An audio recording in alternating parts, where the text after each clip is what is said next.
Bienvenue à tous et à toutes sur la chaîne Soyez et Devenez. Aujourd'hui, nous allons aborder un sujet qui est relativement intéressant. Mais avant de commencer, j'aimerais vous souhaiter à tous une heureuse année 2026. J'espère que vous avez passé de très bonnes fêtes. J'espère que vous avez pu partager comme il se devait avec vos proches. Je vous souhaite également de prendre beaucoup de temps pour vous, beaucoup de soins. Prenez le temps nécessaire pour pouvoir souffler. Merci aux anciens abonnés, merci aux nouveaux abonnés. N'oubliez pas les nouveaux abonnés à activer cette cloche afin de pouvoir être mis au courant dès lors qu'une nouvelle vidéo arrivera sur la chaîne. Nous allons aborder aujourd'hui un sujet qui était juste incontournable.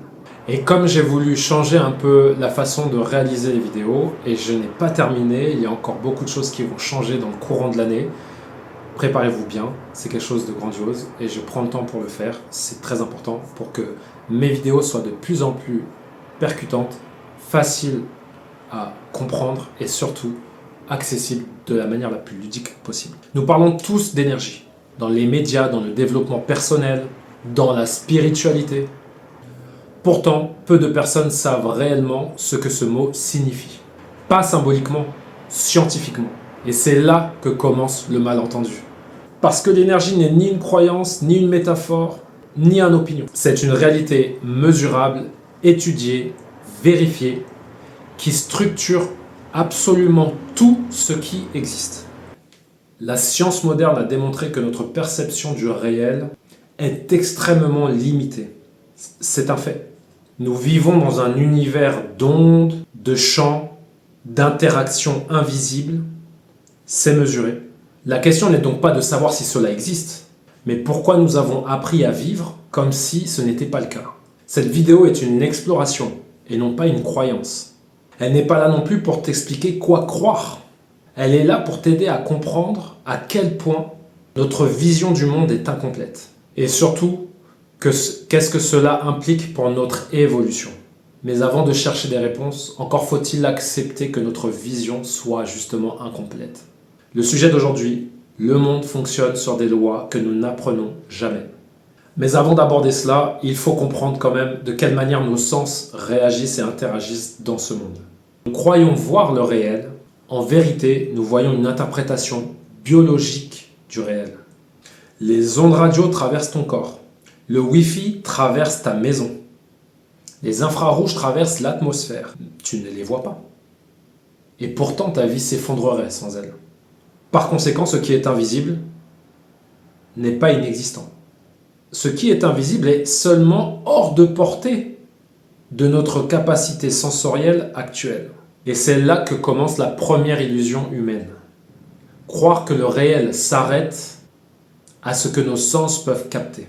Ce qui veut dire que nous ne vivons pas dans le monde tel qu'il est, mais dans le monde tel que nous pouvons le percevoir. C'est pourquoi j'aimerais parler un peu plus du mot énergie. Le mot énergie est devenu flou, un peu galvaudé. Je dirais même presque ridicule de nos jours. Et pourtant, c'est l'un des mots les plus fondamentaux dans la physique. Einstein l'a démontré. La matière est une forme d'énergie condensée. Un atome est presque entièrement vide. Ce que tu appelles solide est une interaction de force. Autrement dit, le monde n'est pas fait de choses. Il est fait de relations, de champs et d'interactions. La question n'est donc pas est-ce que l'énergie existe, mais pourquoi avons-nous cessé de nous intéresser à notre propre interaction avec elle. Nous vivons dans un monde énergétique, mais nous pensons encore comme si tout était figé. Ce qui veut dire qu'au moment où Einstein a démontré ce que l'énergie pouvait représenter pour l'homme, et pour tous ceux qui l'entourent surtout, mais nous n'avons pas changé notre façon de penser. Ce champ des possibles, cette simple découverte, remet beaucoup de choses en cause dans notre vie. Et pourtant, nous avons continué à vivre comme si on ne savait pas. Alors que c'est très troublant. Ouvrir cette réalité dans notre esprit, c'est changer notre façon de vivre. C'est d'appuyer sur certaines choses que l'on ignore ou que l'on ne peut expliquer, qui ont finalement beaucoup plus de sens que notre esprit figé et notre propre compréhension de la physique. Une table est concrète, je sais qu'elle est là, je la touche. Mais l'énergie d'une table, on en parle, on en discute de ça. L'homme est une espèce qui s'adapte. Toute espèce évolue en fonction de son environnement. Les oiseaux ont développé des ailes, les poissons ont développé des branchies. L'homme, lui, a développé un cerveau capable d'adaptation extrême. Nous avons appris à marcher, à parler, à écrire, à conduire. Rien de tout cela n'était inné au début. Pourtant, il a fallu commencer. Tout a été appris, expérimenté, répété. Absolument tout. Le cerveau est plastique. Il se modifie en fonction de ce qu'on lui demande. Par conséquent, ce que nous n'explorons pas ne se développe absolument pas. C'est aussi simple que ça. Donc, pour avoir cette capacité à faire des choses que l'on ignore aujourd'hui, eh bien, il est temps de s'y mettre, de l'expérimenter et d'essayer.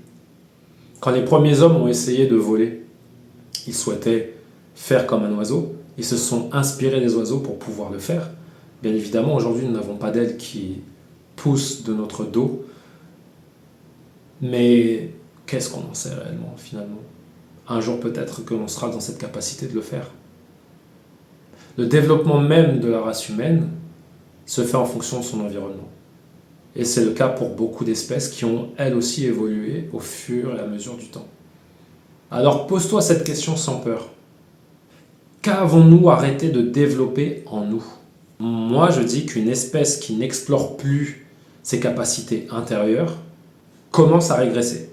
Jusqu'ici, tu as peut-être pensé que le monde était simple, matériel, visible. Mais si ce que tu viens d'entendre est vrai, et que ça l'est scientifiquement, alors une chose devient évidente. Nous ne vivons pas dans la réalité. Nous vivons dans une interprétation de la réalité. Je vais vous laisser prendre exemple sur le film Matrix qui incarne très très facilement ce que je suis en train de vous expliquer là maintenant. De cette perception du réel que l'on a et qui est limitée par rapport à la réalité qui se passe vraiment. Et on dit souvent que ce qui est trop visible devient invisible. Cette interprétation que nous avons dépend de nos sens, notre éducation, nos croyances.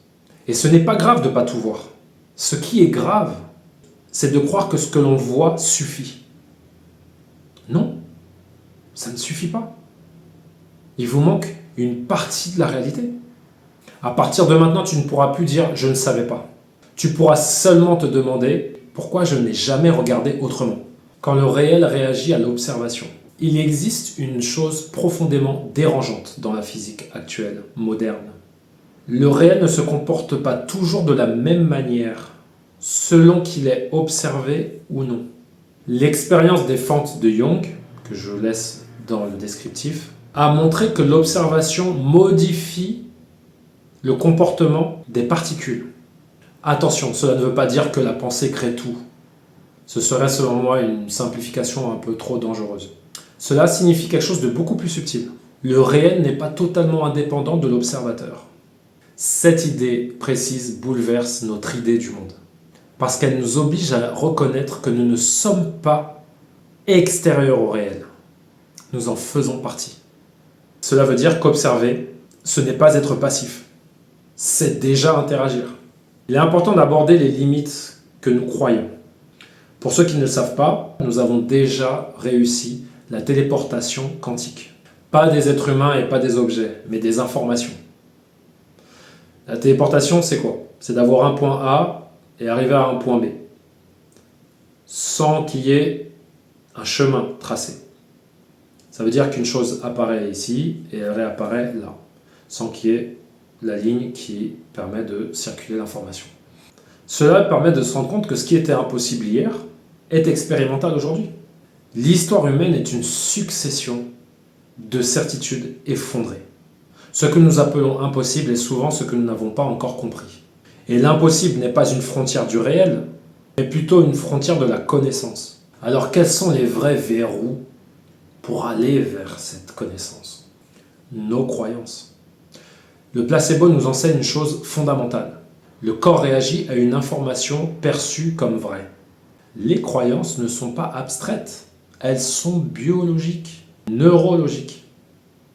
Une société qui enferme la pensée enferme son évolution. Une humanité qui ne se questionne plus prépare sa propre extinction. Une extinction lente, mais une extinction quand même.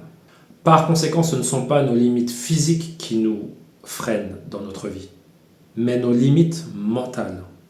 Pour conclure, l'humanité n'est pas limitée par le réel.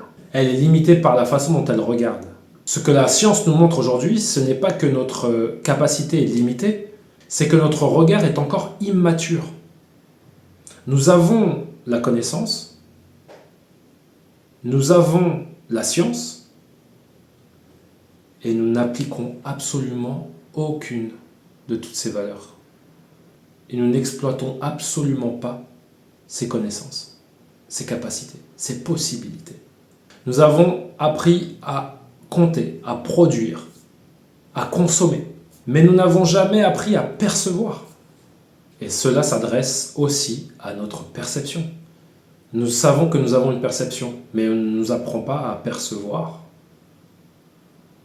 pour avoir une meilleure conscience de notre réalité et des possibilités de cette réalité, de ce que l'on ne peut pas voir, l'intégrer dans notre perception, prendre en compte ce que l'on ne peut pas voir. Et si on ne le voit pas, c'est peut-être parce qu'on a besoin de s'en approcher. C'est comme un long chemin que vous voyez.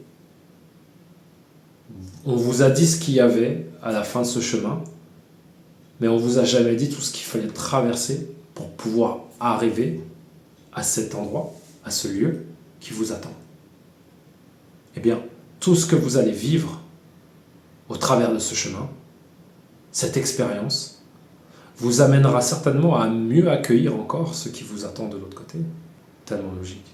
Sauf qu'aujourd'hui, on voudrait être déjà là-bas, sans se préoccuper de ce chemin, qui demandera certainement beaucoup plus d'efforts, beaucoup plus de conscience, beaucoup plus de concentration que l'objectif en lui-même. Ce que tu viens d'entendre ne t'a pas donné un pouvoir, il t'a surtout retiré une illusion. Et c'est toujours ainsi que commence une véritable évolution. Arrêtez de vous poser la question « est-ce que c'est vrai ?» Mais posez-vous plutôt cette question. Pourquoi ai-je accepté aussi longtemps une vision aussi réduite du monde? À partir de là, soit tu refermes la porte, soit tu acceptes que la pièce était plus grande que tu ne l'imaginais. Et j'aimerais partager avec vous une dernière phrase. Le monde n'a jamais été caché. C'est notre regard qui était jusqu'alors incomplet. Je vous remercie à tous et à toutes d'avoir regardé cette vidéo jusqu'à la fin. Je vous remercie encore pour tout ce que vous m'avez apporté depuis mars 2025. Et je vous souhaite à tous une excellente et merveilleuse année 2026. À très bientôt pour un sujet qui sera tout aussi intéressant sur la chaîne Soyez et devenez.